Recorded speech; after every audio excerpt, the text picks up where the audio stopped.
Halo, Shalom saudara-saudaraku yang dicintainya tanpa syarat, yang dikasihinya tanpa batas, dan yang diberkatinya tanpa sebab. Saudara-saudara, berbicara tentang darah hewan, apakah dia mampu menguduskan seseorang secara lahiriah? Dan ternyata darah hewan hanya mampu menguduskan seseorang secara lahiriah dan sementara. Ibrani 10 ayat 11 katakan, selanjutnya setiap imam berdiri melakukan tiap-tiap hari pelayanannya dan berulang-ulang mempersembahkan korban yang sama sekali tidak dapat menghapuskan dosa. Terjemahan NIV. Sedangkan darah Yesus mampu menguduskan, menyucikan hati nurani kita sekali untuk selamanya. Itu sebabnya di dalam pasal 10 Ibrani ayat 12, tetapi ia setelah mempersembahkan satu korban saja untuk selama-lamanya karena dosa, ia duduk di sebelah kanan Allah. Saudara, sistem korban di Perjanjian Lama tidak menghasilkan akses penuh ke hadirat Allah, hanya menghasilkan suatu akses yang terbatas. Musa mengatakan bahwa orang yang melakukan dosa secara tidak sengaja diampuni saat korban penebus dosa dipersembahkan. Lihat di dalam Imamat 4 ayat 20. Namun tidak ada korban untuk mendamaikan dosa yang disengaja terhadap 10 perintah Taurat. Makanya kalau seseorang berzinah atau membunuh atau tidak menghormati orang tuanya, dia harus dilempari batu sampai mati. Bayangkan kalau itu terjadi sampai hari ini. Habislah banyak lelaki pada zaman sekarang. Setiap kali seseorang yang berada di bawah Perjanjian Lama sadar telah melakukan dosa dengan tidak sengaja, dia harus mempersembahkan korban secara berulang-ulang dan tidak ada akhirnya. Karena darah hewan hanya mampu menutupi dosa yang baru saja dia lakukan. Sekali lagi, darah hewan hanya mampu menutupi dosa yang baru saja dia lakukan. Ini berarti segera setelah dia mempersembahkan korban, lalu melakukan dosa tak disengaja lagi, dia harus mempersembahkan korban lagi, lalu lagi, dan lagi. Jadi penulis Ibrani maksudkan bahwa darah hewan sama sekali tidak dapat menghapuskan dosa. Itulah sebabnya imam harus mempersembahkan darah segar berulang-ulang. Adalah karena darah itu hanya bisa mendamaikan dan mengampuni dosa yang baru dilakukan. Maka dari itu darah segar dibutuhkan untuk mendamaikan dosa yang segar. Jadi darah segar dibutuhkan untuk mendamaikan dosa segar yang baru saja dilakukan. Karena memang darah hewan tidak mampu berurusan dengan masalah dosa sekali untuk selamanya. Hanya untuk waktu yang terbatas. Maka disinilah keajaiban atau superioritas atau kemujaraban darah Yesus. Tidak seperti imam-imam besar lain yang setiap hari harus mempersembahkan korban untuk dosanya sendiri. Dan sesudah itu barulah untuk dosa umatnya. Yang mempersembahkan korban bagi dosa mereka satu kali untuk selama-lamanya. Jadi Yesus mempersembahkan korban bagi dosa mereka satu kali untuk selama-lamanya.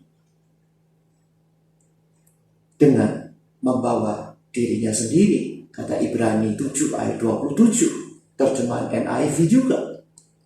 Disalib, dia tidak mati hanya untuk dosa yang terjadi sampai saat dia mati saja. Tidak. Kitab Ibrani jelas mengatakan bahwa dia mati untuk dosa umat manusia sepanjang waktu. Saat Yesus mencurahkan darahnya yang menghapuskan dosa oleh korbannya, darah yang lebih baik, yaitu bukan sekedar menutupi, bukan hanya dosa masa lalu, tetapi juga dosa masa depan, dengan korban satu kali untuk selamanya. Amin. Jadi jika darah Yesus tidak menghapuskan dosa masa depan sebagaimana dosa masa lalu, maka darahnya tidak ada bedanya dengan darah hewan. Maka Ibrani 10 ayat 2 katakan, jika darah hewan mampu membersihkan orang yang mempersembahkan korban, termasuk dosa masa depannya, pasti orang itu tidak akan mempersembahkan korban lagi. Tetapi kita melihat Yesus yang untuk waktu yang singkat dibuat sedikit lebih rendah daripada malaikat-malaikat, yang oleh karena menderita kematian kini dimahkotai dengan kemuliaan dan hormat, supaya oleh kasih karunia Allah ia mengalami kematian bagi seluruh manusia. Kata Ibrani 2 ayat 9, terjemahan NIV. Saudara, saat Yesus mati bagi dosa, dia mengambil alih hukuman mati atas dosa ke dalam dirinya sendiri. Sehingga dengan demikian, ia mengalami kematian bagi seluruh manusia. Seluruh manusia itu adalah seluruh manusia yang pernah ada dan yang akan ada dari sejak ada hingga manusia terakhir. Jika persembahan darah hewan yang terus-menerus adalah mengingat akan dosa, tetapi justru oleh korban-korban itu setiap tahun orang diperingatkan akan adanya dosa. Ibrani 10 ayat 3. Maka darah Yesus sebaliknya membuat dosa tidak diingat lagi. Kata Ibrani 10:17, dan aku tidak lagi mengingat-ingat dosa-dosa dan kesalahan mereka. Dan setelah selesai mengadakan pengujian dosa, ia duduk di sebelah kanan yang maha besar, di tempat yang tinggi.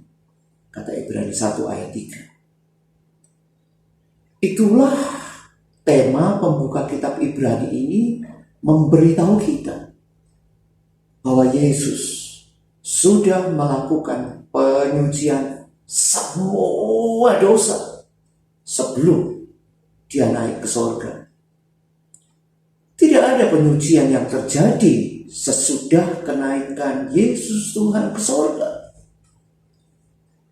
Kita sudah dibersihkan dari segala dosa sebelum Yesus Tuhan naik ke sorga. Dengan dia duduk di sebelah kanan Bapa, menunjukkan bahwa pekerjaan penyuciannya sudah selesai. Penyucian sudah disediakan sekali untuk selamanya. Amin. Jadi sekarang kita mendekat kepada tahta Bapa yang adalah kasih karunia. Otomatis dengan berani, dengan rasa hormat, dengan percaya penuh dalam karya sempurna Yesus yang telah selesai satu kali untuk selamanya. Yang membuat kita tidak lagi memiliki rasa bersalah. Karena rasa bersalah telah dihapuskan. Penghapusan rasa bersalah inilah yang memberi kita kuasa atas penghukuman. Itu sebabnya di dalam perjanjian baru tidak ada lagi bilang Tuhan ampuni saya. Tidak. Yang kita ngomong, Tuhan terima kasih, aku sudah diampuni. Memang aku salah, tapi aku sudah diampuni. Menurut Paulus, kita hidup bagi Allah dengan mati terhadap Taurat dan pelayanannya. Galatia 2 ayat 19. Pelayanan Taurat adalah penghukuman, tapi kita hidup dalam kemenangan atas dosa karena berada di bawah kasih karunia. Kata Roma ayat pasal 6. Makanya tidak lagi perlu berpikir untuk melakukan tindakan tertentu supaya mengalami pengampunan. Karena itu adalah penghinaan besar terhadap karya sempurna Yesus. Haleluya. Amin.